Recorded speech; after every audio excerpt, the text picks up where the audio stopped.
Welcome to the Science and Paranormal with Dr. Yana and Dr. Elliot, where science meets the unexpected, where we delve deep into the mysteries that straddle the line between scientific inquiry and paranormal.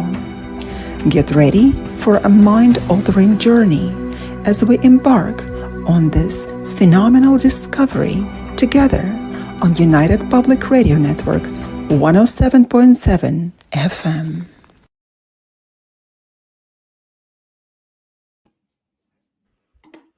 Well, hello, everyone. Hello, good evening. We are here live on United Public Radio Network 107.7 FM. Again, you're with us with Science and Paranormal with fabulous Dr. Elliot and myself, Dr. Yana. Well, Dr. Elliot, looks like we are talking today on remote viewing. And we had a guest, Lyn Buchanan, and somehow he is a no-show today. So we don't know where he is. Hopefully he will join us later. But meanwhile, Dr. Elliot and I will be talking on this topic, right? That's right. We're going to talk about remote viewing, or what some people call the seventh sense. The seventh sense, exactly. What is the sixth sense? Well, it's not your psychic abilities, believe it or not. What is it? It's not really sense. That's a great question. The extrasensory perception is something outside of our senses, so it's not really considered the sixth sense. I don't know what the sixth sense would be. We obviously have more than five senses. I mean, your main primary senses are hearing, sight, smell, taste, and of course, touch. I thought probably the sixth sense would be the enhanced intuition ability to perceive things that ordinarily are not perceived. And of course, ESP would be there as well. Don't you think? Well, it often gets called the sixth sense, but I know the Rhine Research Center promotes that it is not a sense, because it falls under the extrasensory perception. But I'm sure that there's other senses, that we use or that would be classified now. I mean, you know how society is. We love to throw acronyms and labels on everything. I'm sure that there's probably 50 senses. Oh, yeah. And, throughout the history, I have realized that we use one of the different terminology for one and the same thing. And somehow we like to come with this elaborate terminology and different classification of things while they're all one and the same.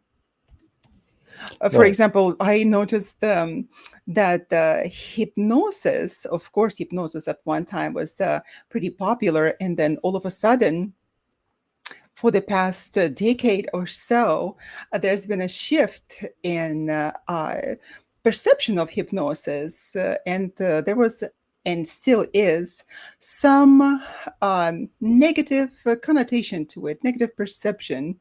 And it's because of the lack of education, I believe.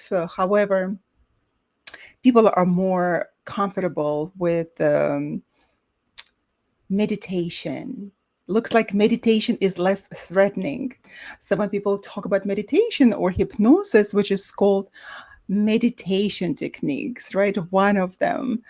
Then people are less on the guard and they are more accepting of the idea, which is kind of interesting to me. But again, for the lack of education of the population, meditation as the term that has been so overused has no difference between hypnosis and meditation. I just did some quick research, and they technically do have other senses that they talk about. One is balance, which is, obviously your sense of body movement, which I talk about in my paranormal lectures. That's our ability to detect heat or cold. Usually talk about that with cold spots and hot. Mm-hmm.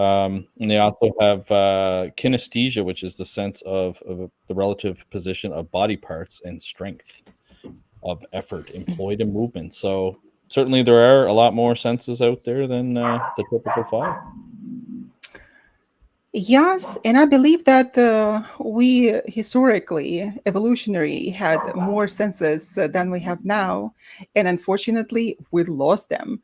You know, I was very interested in the fact that the king cobras, they have the third eye that they actually did not lose, but unfortunately, it gets calcified for them, and they lose it at the time when they hit the old age. Really? Yes, it does. So when they're That is young, they okay. have this right on the top of their head between the eyes. They do have the niche that holds a little oblong, elongated, can say the object. Um, what would it be? I guess one of the body organs for the king cobra. This is something that would be similar to our pineal gland, because Interesting. it also fulfills the functions of the third eye, right? So they do have this third eye, but actually it's a physical third eye.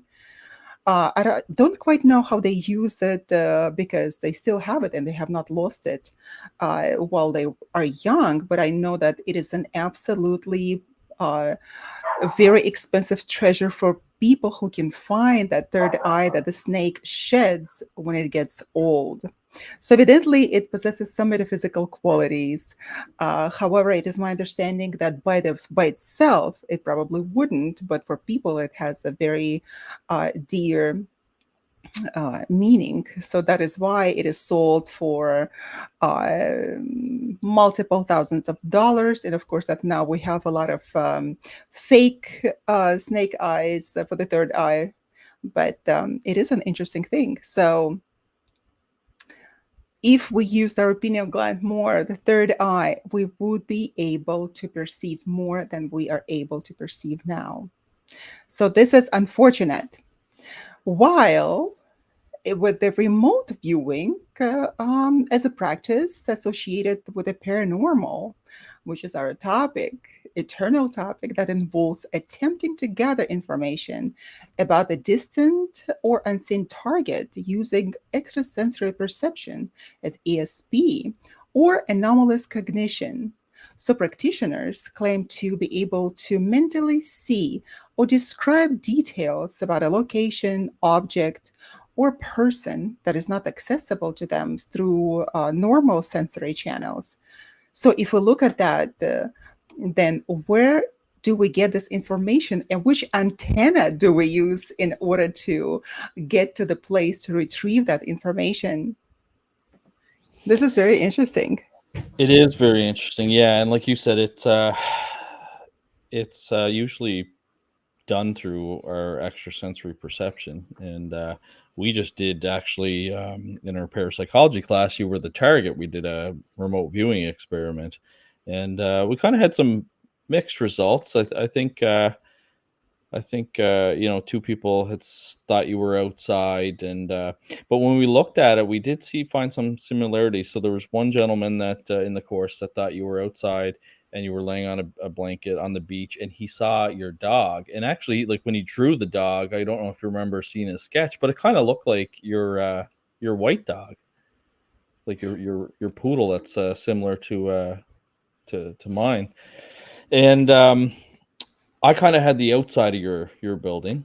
Bit of a description there. Daryl, he didn't do a drawing, but he said that he kind of pictured your bookshelf when he saw the rooms that you had sent. He said he envisioned a bookshelf that looked very much like that. So it was kind of interesting if you took each student and teacher's kind of perceptions and put it all together, it would have presented a very accurate picture. It's almost like we were each just getting like tiny little pieces from you.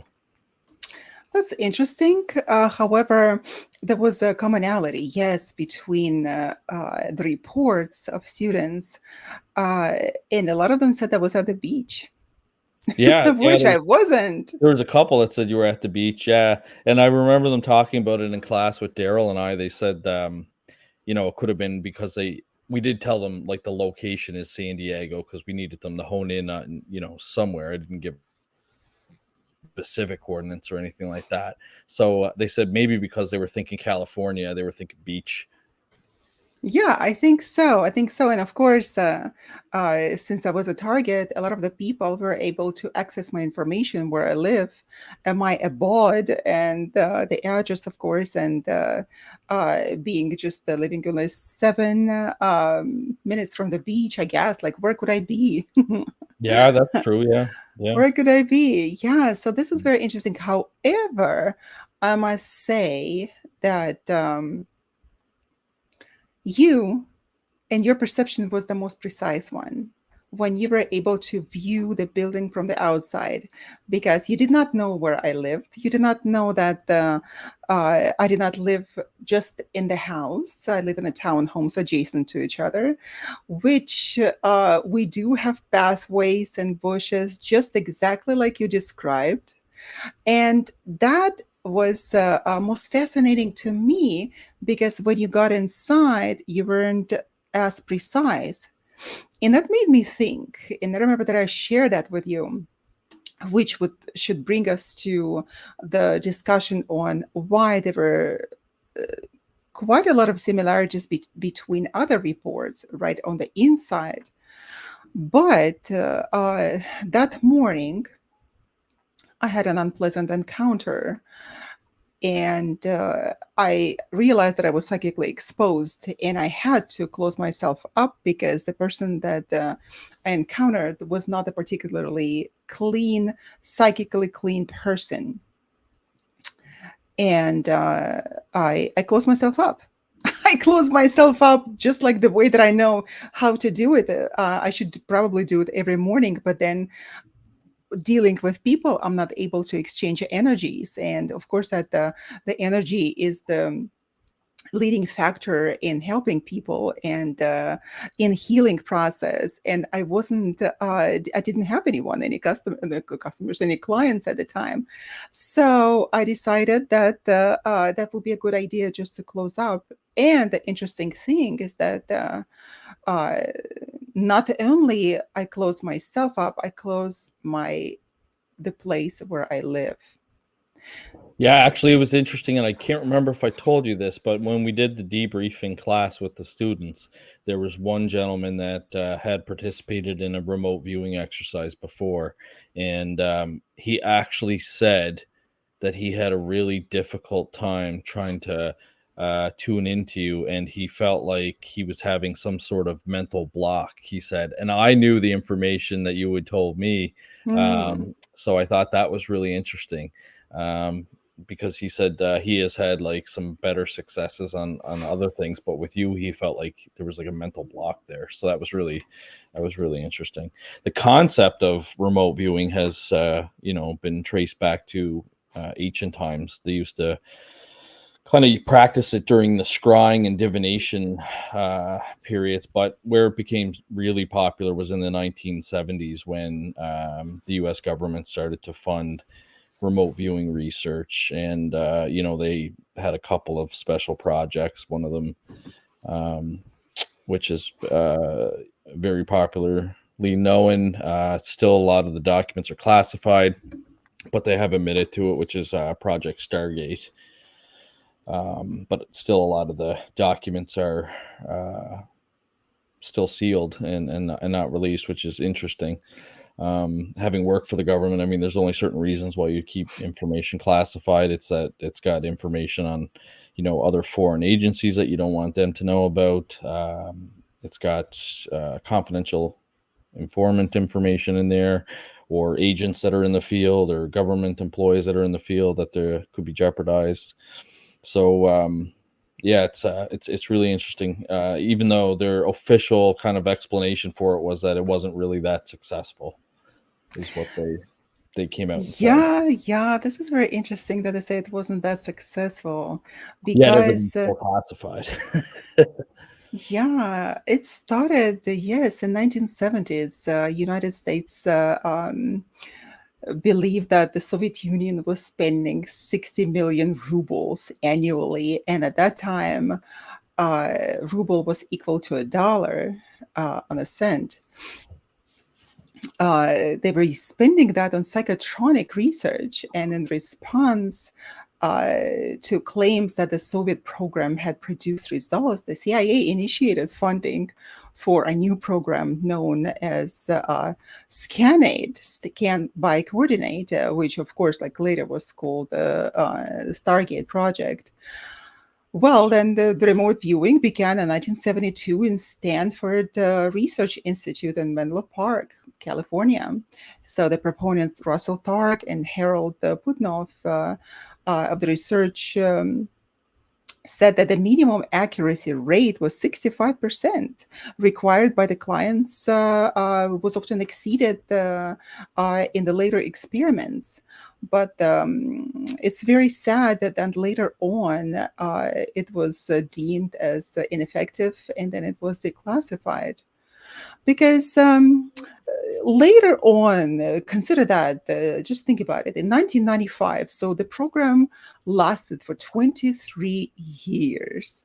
So what? So the government was paying, supporting and funding that program for 23 years with $20 million. I was just gonna say, imagine the amount of money that cost. Yeah. What did the Russians have any similar projects that were ever disclosed? Are you familiar with any of their results?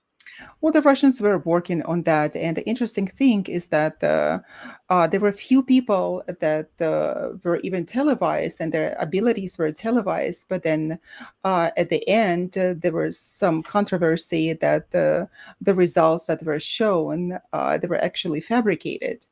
But of course, the psychic research in Russia was very well investigated.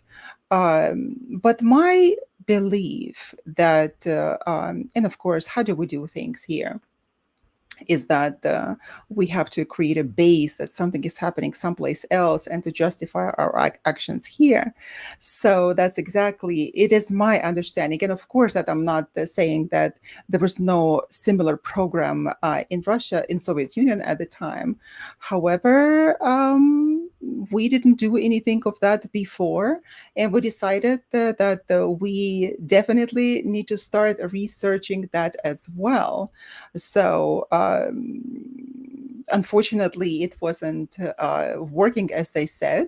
And the CIA commissioned the report by the nonprofit American Institute for Research that found that remote viewing had not been proved to work by a psychic mechanism.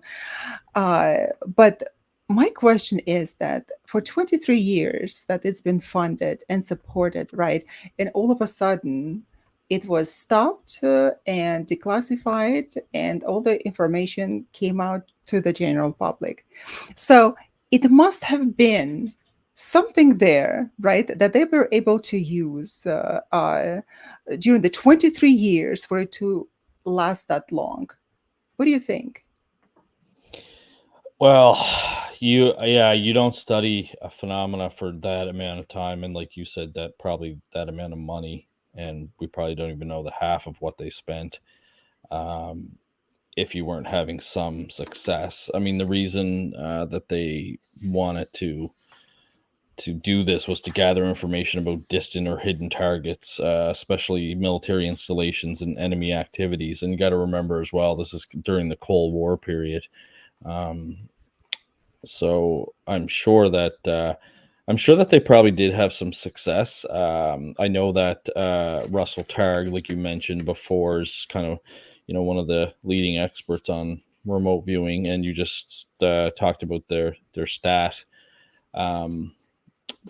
being in the 60% success rate. I know they also worked with Ingo Swann and had quite a bit of success with Ingo. There was one incident where he was actually famous for describing, I think it was the planet. I think it was Jupiter. It was Jupiter, yeah, because of the storm. But he had described this giant planet. He described the storm, the turbulent atmosphere, a few other details about it, and there was a couple of details that he had given about Jupiter that hadn't been confirmed at the time until several years later when a satellite passed by and was actually able to take a good look at Jupiter, and they found out that his description of the planet was actually quite accurate. So that that's I always find that really interesting. I know I just pulled out my notes from parapsychology because we're in week 7 of 8, and in week 4 and 5 we kind of talk about remote viewing. So there's actually 3 forms of remote viewing. There's what they call CRV, or coordinated remote viewing. So this is where a viewer is given a set of coordinates, usually a series of numbers like GPS numbers, and that represents a target location. And then the viewer attempts to describe the target location using their psychic abilities, often producing drawings or writing descriptions. Then there's ERV, or extended remote viewing, and that's a variation of remote viewing where the viewer enters a meditative or altered state of consciousness to access information about a target. And it often involves the viewer providing a continuous narrative of what their impressions are. And then the third type of remote viewing is ARV, or associative remote viewing. And this combines remote viewing with decision making processes. So viewers are able to predict the outcome of future events, such as a sports game or a stock market performance, by accessing information through remote viewing. Do you know what type we performed? We performed. We did ERV, the extended remote viewing, because in our description, we told the students to find a quiet spot in the home to make sure that they were, not stressed out or not waiting to the last minutes. You wanted to get settled into your quiet private room. You wanted to kind of clear your mind, almost like entering a meditative state. And then also, we told them to think positively, because that's been something that has come up in remote viewing experiences. Is you have to have the belief that you can do it, which makes sense. If you're sitting there thinking that you can't do it, you're probably going to not do a very great job and fail at your objective. So that was one thing that we taught the students was, have. It might sound weird if you're getting a image of a dog or a beach towel, but just have an open Mm-hmm. mind, stay positive, write down what what you're perceiving, because you never know if it's going to be valuable or not. And yeah, it was like I said, we had kind of mixed results. Almost everybody kind of had a little piece of the puzzle there, and even one of our students said that he felt mentally blocked, which was interesting because, like you said earlier that day, you were kind of looking at grounding yourself and putting some protection techniques up. Yeah, our guest, which did not show up today, Lyn Buchanan, he is actually talking that we can all develop these abilities, and even if they originally the Stargate project recruited psychic people or people with psychic abilities. I have to be politically correct here. um, then, of course, they were able to develop the program, which even at this moment he is teaching in Arizona, the remote viewing program. And they were able to teach just regular people, and of course there were military people like himself, how to view information at a distance, how to access that information. And later he understood that it is possible to even teach this set of qualities and just follow simple methodology and being able to access that information, which is absolutely wonderful. But if I want to jump from here to Mars, for example, we won't be able to do that. We have to follow certain steps in order to develop that. But what's so interesting is that we're coming back to the understanding of our intuition. For some of us, of course, it is developed wonderfully. For some, we don't even believe in that, like you said, right?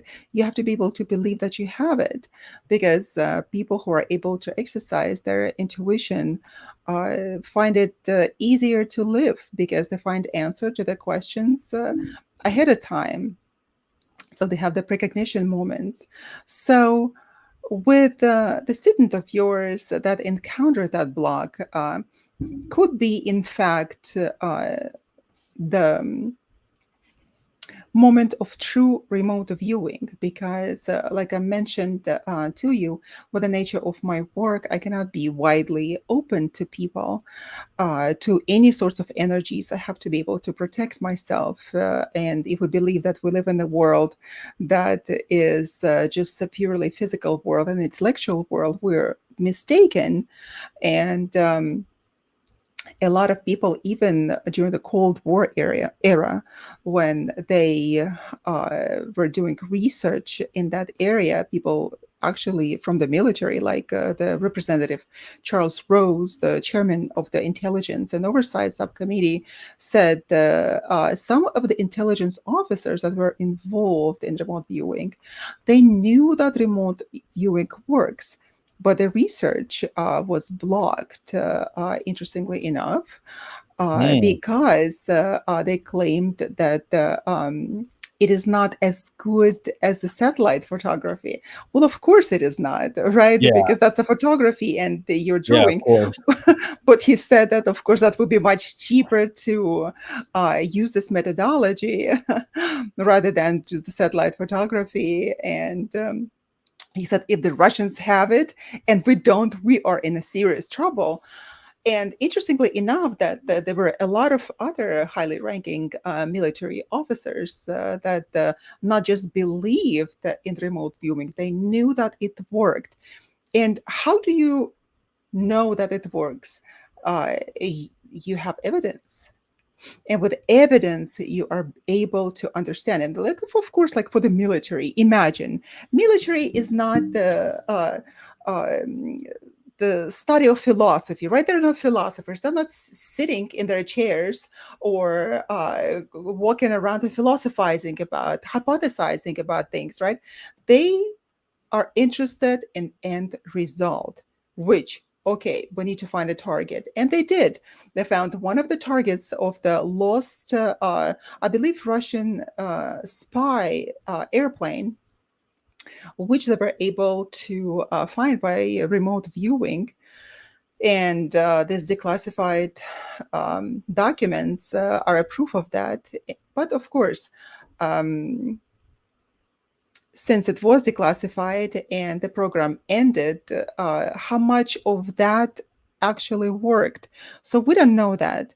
But again, if that was so easy, for example, for your student or for you, for example, to perceive, and I'm not minimizing your ESP abilities, because yeah, No, because no, no for offense taken, Dr. yeah, Leonard. yeah, because for some people it's easier. Like you did not even know about it up until I told you, hey, listen, that you're perfectly capable of that, and I know it.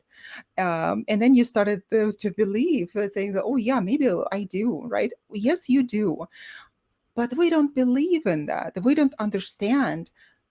But what is believe? Believe in something that you don't understand, that you've never seen.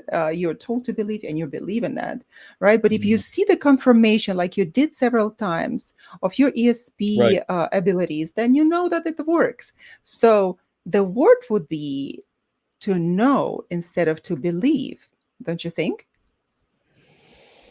Yeah, I do. I do think Yeah. that So your student, for example, he wanted to know, but nevertheless, he was open enough and honest enough to admit that he couldn't see it. And next time you talk to him, just tell him that his perception was absolutely 100% correct. yeah, I And will. I will. not just when I put that defense, energy defense on myself, that I think, oh, it might or might not work. I do it intentionally. And as a funny example of that, of course, I put the defense on my house as well, and I keep telling my neighbors that they are so blessed that I live right next to them, because because I said when I was setting this defense mechanism on my house, I said, not one single foot of a person with a dark heart, with a bad energy, bad intentions, it's going to step over the threshold of my house. As simple as that. I did not have to perform anything, any rituals. I didn't have to burn any sages. I didn't jump. I did not have to get into any kind of shamanic trance. I simply said that, and you just have to be able to invoke certain energies. And it is a science. It is a science that we get to it. It is a science now. And the funny thing, a lot of the people with good hearts that are my friends are able to come to me and nothing happens. But those whom I later found out that they're not a good match, we're not a good match either to work or to be friends or for any other reason, they're not able to find my place at all. They circle around, circle and circle, and they say that we're not able to find your place. And we finally left. So that's the That's interesting. confirmation as well. Yeah. Yeah, yeah, And that's it's fascinating. easy. That's really fascinating. Sometimes I know remote viewing is used with law enforcement. I've never used it myself or on any of my cases, but probably one of the most prominent cases happened in California. Not sure if you remember this one, but there was a missing person named Patty Hearst that had been kidnapped, and it was by a radical group there in 1974. And they actually called the Stanford Research Institute Mm-hmm. and talked with Russell Targ, who Mm-hmm. was working with Pat Price at the time. He was a psychic and a remote viewer doing work with Stanford. And they ended up asking them to help out because they were quite concerned about Patty. She was taken by a radical group. It gained international attention. So during the investigation, Pat Price had tried to remote view, use his abilities. He was able to provide law enforcement with several pieces of information, including the whereabouts of some of the group members, some of the general areas where they were hiding at. Um, Eventually, the FBI was able to find Patty Hearst through conventional investigative practices. It was kind of interesting too. I guess she was convicted of robbing a bank and claimed that this radical group had put her up to it. And she was later pardoned by President Bill Clinton. So yeah, it was an interesting case. It kind of has mixed results on whether or not the remote viewing part was successful in finding her, but nonetheless, he was, Pat Price was actually able to provide some information that was corroborated through law enforcement when they followed up with it. So, And this makes us think that if we are able to do that, right, how come we are not able to do other things? So, if that organization was able to view things locally, of course, they were able to use it at a distance as well. Because I know that myself, that I am able to see things at in other countries, in the cities that I've never been to. I can see, even I can go to the past, and sometimes I can go into the future.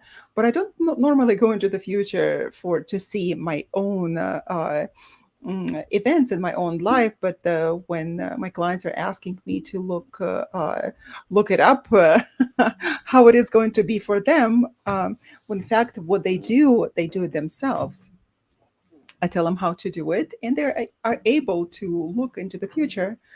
Uh, but what's interesting about it, that do we come across the idea of a free will if we are able to look up the future?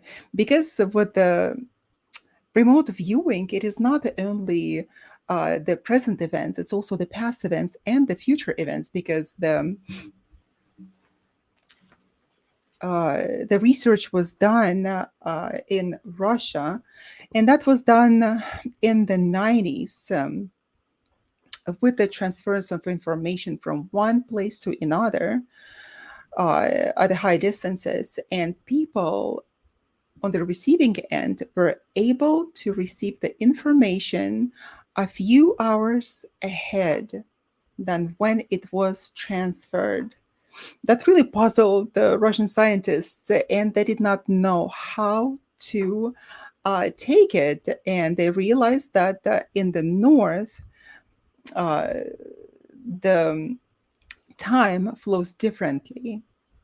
And somehow, if we are able to receive the information ahead of time, then the idea of the remote viewing has to be investigated at the high length. But nevertheless, we don't do that. You know what I've noticed? I've noticed that for the past, for the 20th century, and of course for during our century, a lot of the programs like that are being shut down. So this is not the only one. Yeah, it lasted for 23 years, either here or in Russia or in other countries. These programs are being shut down, and not for the lack of the evidence, because a lot of the times there is evidence, there's scientific evidence, and of course the studies, scientific studies with a lot of data to prove. However, they are being shut down. Like it is my understanding that the CIA hired the nonprofit organization to create artificially that particular conclusion and to declassify it and doom it as non-scientific and not working. Yeah, the Russians. That's why I had asked you if you're familiar with any sort of project that they had similar to Stargate that was released, because they certainly took an interest in it. I might be butchering this Russian scientist's last name, but there was a Russian scientist named Leonid Vasilev, Vasiliev. Leonid Vasiliev. Uh-huh. You Okay, just have to pronounce it with a Russian accent for me to understand it. There you go. He ended up thinking that remote viewing was some kind of form of telepathy using electromagnetic waves, and he came up with the extreme low frequency wave theory that was tested over the years. And they tried very hard to kind of prove that theory. But then there was a U.S. Navy project called Project Deep Quest, where they found out that ultimately ELF waves were not responsible for um, remote viewing, but they had success doing remote viewing during this project. There was a shipwreck off the coast of Santa Catalina Island, which had already been investigated. They were trying to find it. They used electronic devices to survey the ocean, didn't find anything. But during Project Deep Quest, they were actually able to locate the wreck and recover it. And that is another confirmation of the efficacy.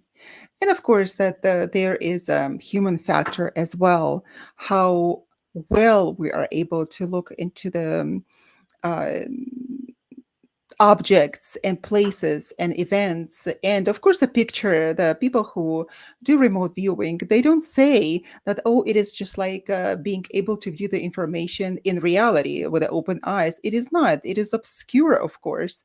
But at the same time, if they are given the task what to look for, and of course those studies, there were blind studies, and the people did not know what they were looking for. uh, they say that it is not as clear, but nevertheless, they were able to produce um, drawings of the places and constructions that existed in reality, of the real places. And that's what is interesting. And that becomes the objective reality. And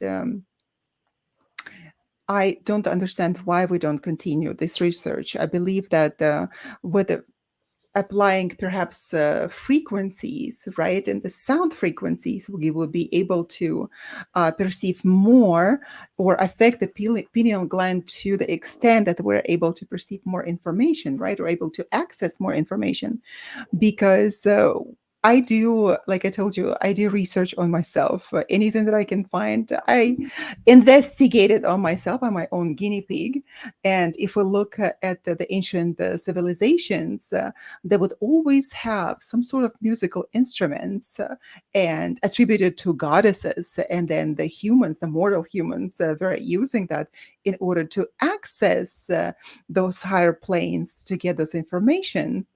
Uh, so what's interesting about it that when I started investigating the frequencies and how they affect us, some lower frequencies, like you just said, right?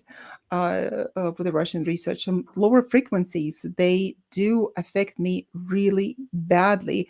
And somehow with those frequencies, I get on the lower plane, astral plane, without even wanting to do that. But there were the higher frequencies, interestingly enough, that I started to get dreams, prophetic dreams. And not only that, I'm able to enhance my intuition and remote viewing abilities.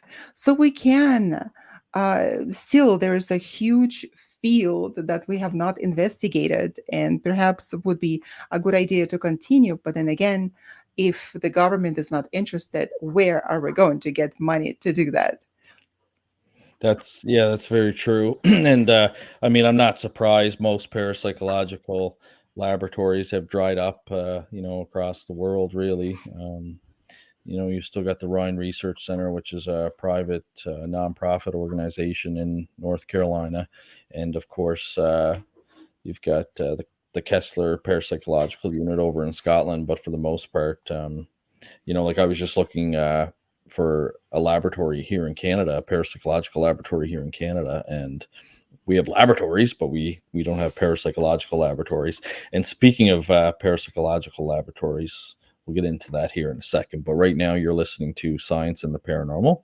We're broadcasting live on the United Public Radio Network, the UFO Paranormal Radio Network, 105.3 and 107.7 FM out of beautiful New Orleans.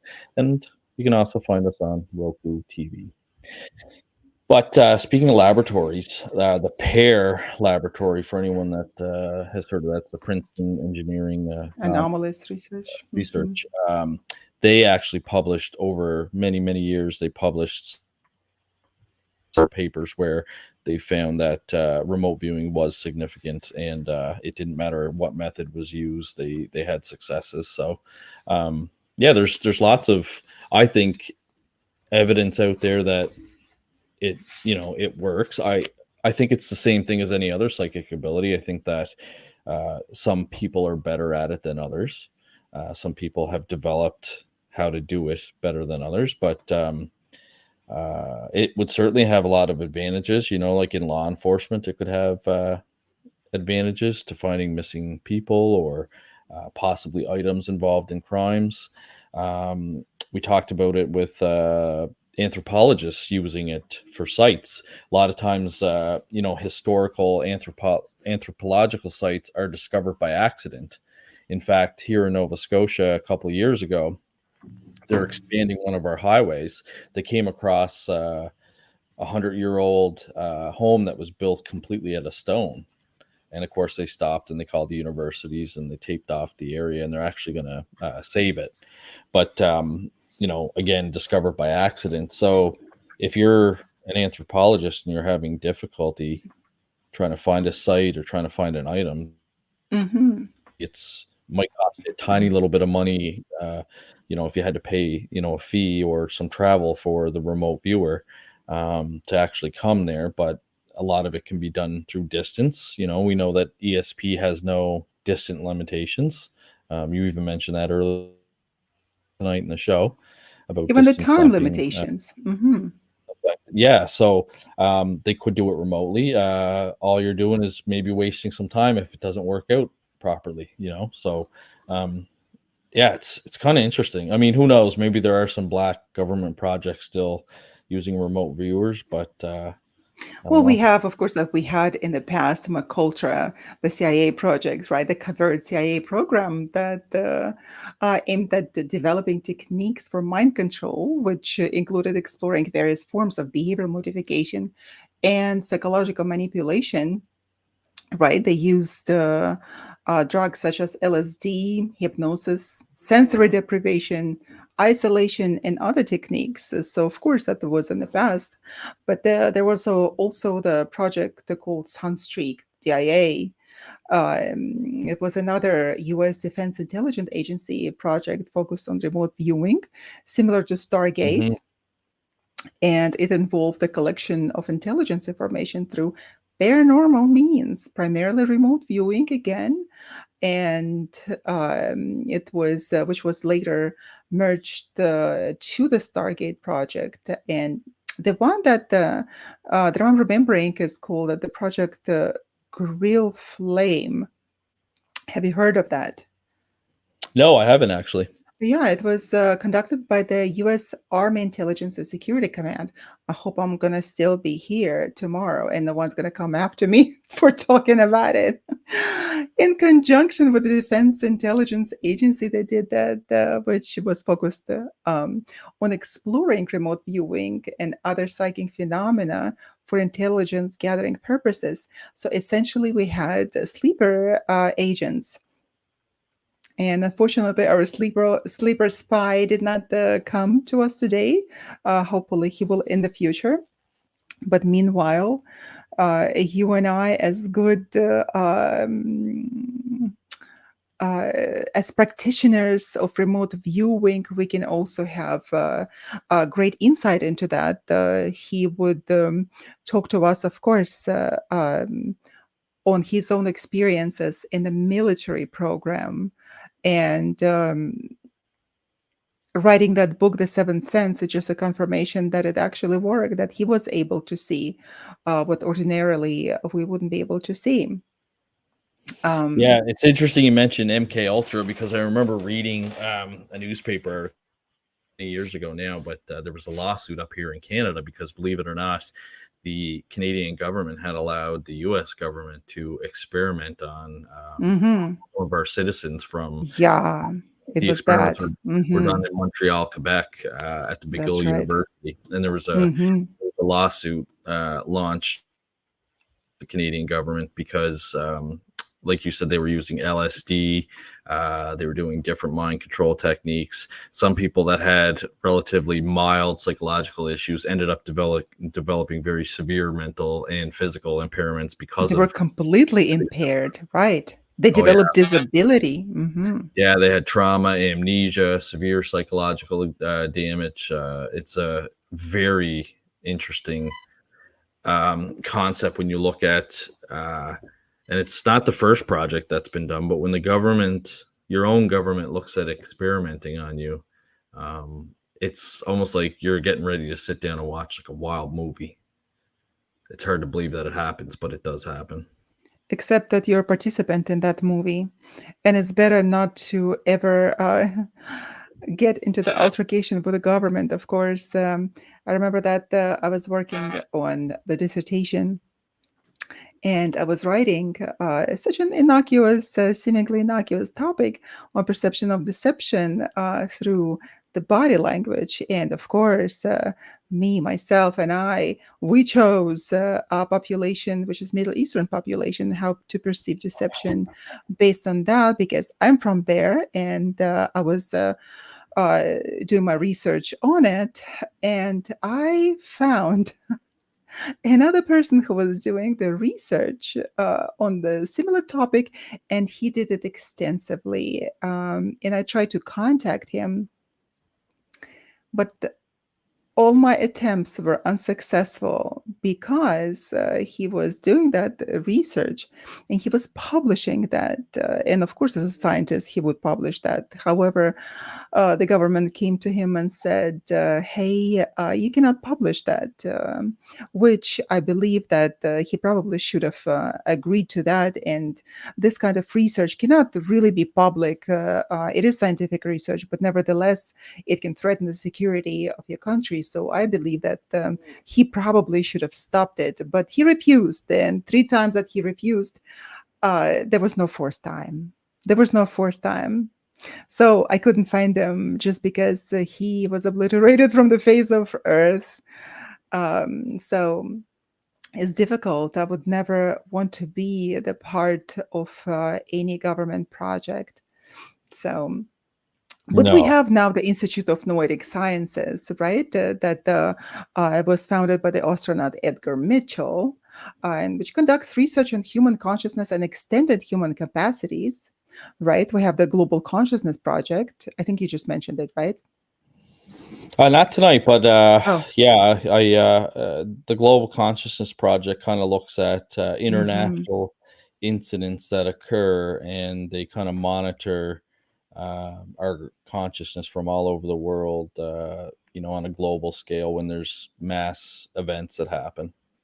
yeah. They use random number generators placed around the world to detect anomalies that correlate with major global events. Which we do. We still do the research. It's just uh, not on the large scale.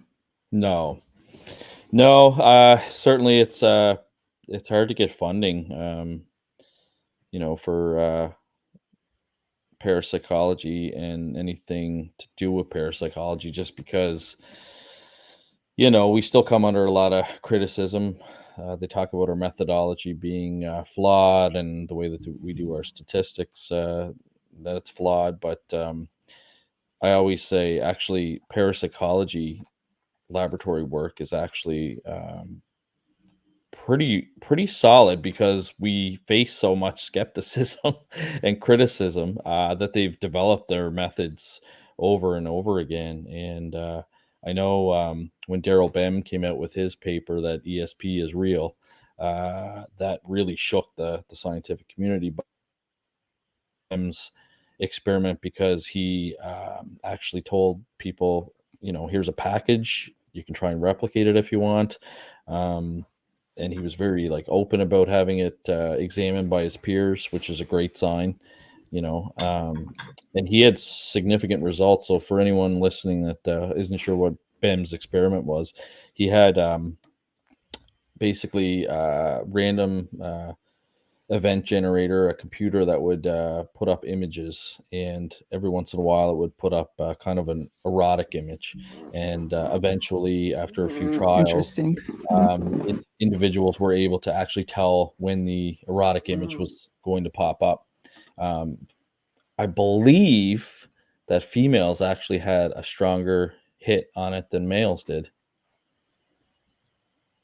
That more females were successful in that than males. Well, because for women, their intuition is much more developed. So it probably would be just a natural thing. Makes sense to me. Yeah, it's our abilities. We just started to investigate our abilities. Somehow we shut every project down, but nevertheless, I think there is more. And like you said, that you have to believe that you are able to see, to know, and participate, right? To get some information, anything that you set your mind for, you have to be able to believe that you are able to do that.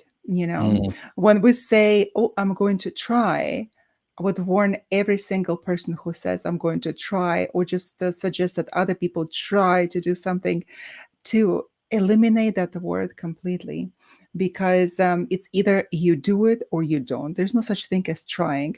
And of course, it's probably my uh, strict Russian upbringing, but nevertheless, it's either you do it or you don't, because you otherwise set yourself up for uh, failure, because you know that you can stop at any time. But if you don't have anything, no safety net, if you know that there's nothing behind it, that you either do it or you don't, or you fail completely, right? Then you do it. And that's when it works. Because if you remember such interesting fact from my teaching time, I told you that I had students, and I was teaching them, the military students, and teaching them Russian. Somehow, one of the students who did not have any previous experience with Russian, he was able in about 3 months to speak very good Russian. And that astounded me. And I thought, how is this possible? And I asked him a question because others were not. And he said, well, at the beginning of every class, you had a 5 minute hypnosis session. And you told us that we already know Russian. All we have to do is to remember it. And he said, I believed you. And Hmm. that is power of the mind, people. He believed me that he already knew Russian. And not that it wasn't just I knocked them all out and put them in a deep state of hypnosis. It was 5 minutes. They closed their eyes, and I told them that they already know Russian. And some of them were fell asleep because they wanted to rest, even if it was 8 o'clock in the morning. Uh, but nevertheless, some did not believe, but he did. He took that information close to his heart, and bam, he spoke Russian. And that you can do anything with that if you believe that you're able to do that. Because look at that, our technology, our civilization is pushed by those people who believed in impossible. And there were so many naysayers next to them saying that, oh, you're going to fail, you're going to fail, you're going to fail. What if they believe them? Yes, you have to believe. We've talked a lot about belief in the paranormal, and I think you put it to me very wisely once. About a skeptic. Like a skeptic doesn't believe in ghosts, so they're most likely not going to see a ghost because they're always coming up with reasons why they didn't see a ghost. It's just not part of their nature to buy into that. So yeah, it's very important, I think, to have belief in Yeah, your but psychic. when we talk about we say that, oh, to have an open mind. What does it mean to have an open mind, right?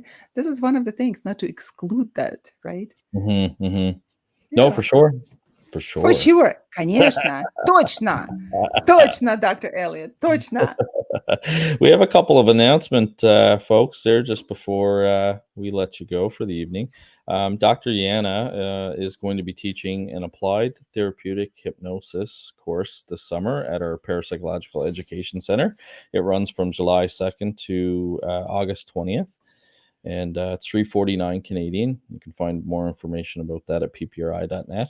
I'll also be teaching a 8-week ghosts and hauntings course, which runs from July 3rd to August 21st, and then a 4-week poltergeist phenomena course that runs July 22nd to August 12th. So if anyone's interested in therapeutic hypnosis, ghosts, hauntings, and poltergeist, check out ppri.net. Also, this fall is our second annual Halifax Paranormal Symposium. It's going to be on Saturday, October 12th at the Halifax Tower Hotel and Conference Center. Tickets are on sale right now at ppri.net/tickets. If you buy your tickets before September 1st, you will have a chance to win 2 tickets to the Shag Harbor UFO Expo a couple weekends before our symposium. So you get double the paranormal fun for the price of one. That is fantastic. Fantastic. Yeah, the applied hypnosis course is a certification course. So if you're not too busy this summer, you might as well take the course and be prepared for the fall. So time Yeah, let's goes by really so interesting. fast. I uploaded your syllabus there, and you're going to talk about the fundamentals of hypnotherapy, archetypal passports of our soul, effective communication with clients. Hit on that verbal communication and active listening. You're going to go through all the different stages of hypnosis. Talk about suggestibility. I think it's great. I'm going to sit in and as a monitor, and I can answer any questions in the chat. But I know I'm going to learn some stuff from you for sure. So I'm looking And forward also to the conversational hypnosis, how it. to affect people and how to, well, positively, of course, how to affect your environment for the positive outcome for yourself. And of course, it's throughout the history, it was used sometimes in a negative way to affect the humanity in a negative way. But we're teaching that to benefit yourself, benefit other people, and benefit the humanity. It's going to be fantastic. Again, Yes. anyone's interested in those online courses, they're flexible. There is a live lecture date, and then it's recorded, and the recordings are put up right after class the following morning. So you have all week to catch up. So it's designed to be very flexible. I know because I was doing one university degree while working full time as a RCMP officer. So not easy doing a degree and being a police officer at the same time working shift work. So I am all about flexibility. Yeah, and you can ask us personal, well, not personal questions. You can ask our questions personally, not personal questions, but personally. We'll exclude those, right? I like that. That's good. Well, you've been live with us on the United Public Radio Network, 107.7 FM, with Science and the Paranormal, with fabulous Dr. Elliot, his ESP Excellency, and myself, Dr. Yana. We hope to see you next time. Next Tuesday, we will have a great guest with us, Dr. Hugh Ross, and he will be talking to us about the UFOs. He wrote several books on that, the little green men. So that will be very interesting to hear his perspective on that. Oh, I can't So, wait for that one. oh yeah. Well, thank you very much for joining us tonight, and have a good night, everyone. Take care. We'll see you next Tuesday.